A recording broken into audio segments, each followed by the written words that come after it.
Bienvenue, aujourd'hui on explore une idée assez puissante. Et si chaque dépense d'entreprise n'était pas juste une sortie d'argent, mais un potentiel investissement? Exactement. Une façon stratégique de voir les choses.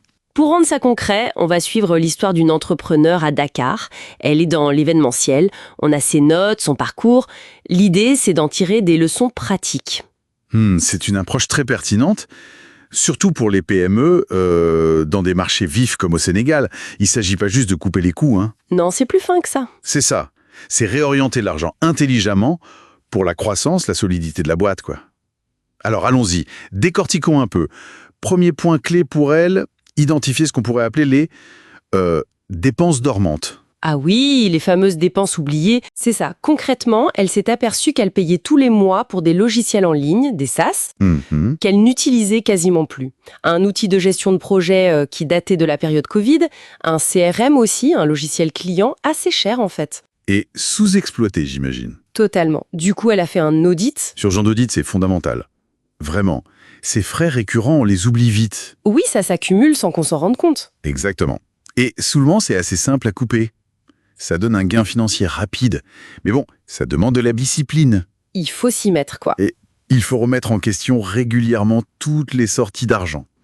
Même celles qui ont l'air banales, routinières. J'imagine que c'est pas si facile. On peut avoir peur de supprimer un truc qui servira peut-être un jour. Bien sûr, c'est une crainte normale. Mais l'idée, c'est d'évaluer l'usage réel, là, sur les derniers mois. Et de voir si ça colle aux objectifs actuels de l'entreprise. D'accord. Et pour elle, cet audit, ça a donné quoi? Elle a annulé plusieurs services. Résultat, une économie de 200 000 francs CFA par trimestre. C'est pas négligeable. Ah oui, effectivement. Et cet argent, elle en a fait quoi? Pas juste mis de côté? Non, justement. C'est là que ça devient intéressant. Elle l'a réinvesti très spécifiquement. Ah, racontez-nous. Elle a financé une formation pour son équipe sur les techniques de vente digitale. Un point clé à Dakar en ce moment pour les événements d'entreprise. Ah, malin, ciblé. Oui, et elle a aussi acheté du matériel pour ces événements, mais du matériel plus durable. C'est de plus en plus demandé par les clients. D'accord, donc on voit bien le passage à là, d'une dépense un peu passive, oubliée, à un investissement actif. Qui pousse la croissance et l'image de la boîte. C'est exactement ça. Et une fois ce ménage fait, l'étape d'après, ça a été de s'attaquer aux coûts plus visibles, comme les heures supplémentaires. Les heures sup, le cauchemar de beaucoup de PME. Voilà. Elle a analysé pourquoi il y en avait autant, de manière récurrente, et elle a vu que beaucoup d'heures partaient dans des tâches administratives. Répétitive. Ok. Et la deuxième idée forte, la réallocation stratégique des ressources. Mais humaine cette fois. Tout à fait. Plutôt que de payer ses heures sup, qui coûtent cher, elle a décidé d'externaliser une partie de cette admin. Oui, à un assistant virtuel, basé à Saint-Louis en plus, pour rester local. Intéressant. Mais externaliser même localement, il n'y a pas des risques? La communication, le suivi? Si, bien sûr, ça demande de bien définir les tâches, d'avoir de bons outils pour communiquer, c'est clair. Mais le gain stratégique, il a été majeur pour elle. C'est-à-dire? Ces employés permanents, ils ont été libérés de ces tâches un peu chronophages. Et ils ont pu se concentrer sur des missions avec plus de valeur ajoutée. Comme la prospection de clients? Exactement. La prospection, la relation client, des choses qui développent directement l'activité. L'économie directe sur les heures sup, c'était environ 120 000 FCFA par mois. Pas mal déjà. Oui, mais le gain indirect en développement commercial était sûrement bien plus important. Donc on transforme une charge un peu subie, les heures sup, en un investissement du temps qualifié mieux utilisé. Très clair. Et il y avait un troisième levier, je crois. Oui, le troisième, l'optimisation par l'automatisation. Même à petite échelle. Elle a mis en place une solution assez simple, c'est ça, développée par une start-up locale en plus. C'est ça. Pour automatiser le suivi des factures fournisseurs, la numérisation, les rappels de paiement. Et ça a eu quel impact? Ce qui est frappant, c'est qu'une automatisation même légère peut avoir de gros effets. Pas besoin de sortir l'artillerie lourde technologique. D'accord. Concrètement pour elle? Double bénéfice. D'abord, pour elle personnellement, un gain de temps d'environ 15 heures par mois. 15 heures! C'est énorme pour une chef d'entreprise.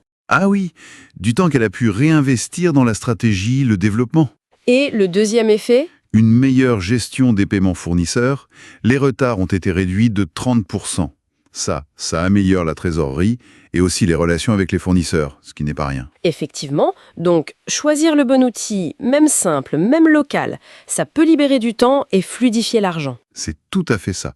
L'important, c'est de choisir des outils qui règlent un problème précis et qui apportent un gain mesurable, En temps, en argent, en efficacité. L'automatisation, c'est un moyen, pas une fin. Ça doit servir la stratégie. Bon, alors, si on résume un peu tout ça, qu'est-ce qu'on retient de cette expérience dakaroise? D'abord, traquer les gaspillages, les dépenses inutiles. Ensuite, réallouer cet argent intelligemment vers ce qui fait grandir l'entreprise. Voilà. Et troisièmement, optimiser les processus, souvent avec des outils simples et adaptés pour gagner en efficacité. Finalement, chaque franc CFA dépensé est passé au crible. Et est-ce qu'il travaille vraiment pour l'entreprise? Le message clé, je crois, ça dépasse la simple compta ou la gestion financière. C'est vraiment un changement de regard. Une autre façon de penser. Oui, une autre mentalité. Voir chaque sortie d'argent comme une décision active. Un micro-investissement en quelque sorte, qui doit t'aider à avancer vers la vision globale de la boîte. C'est puissant comme idée. Et pour finir, peut-être une question pour réfléchir.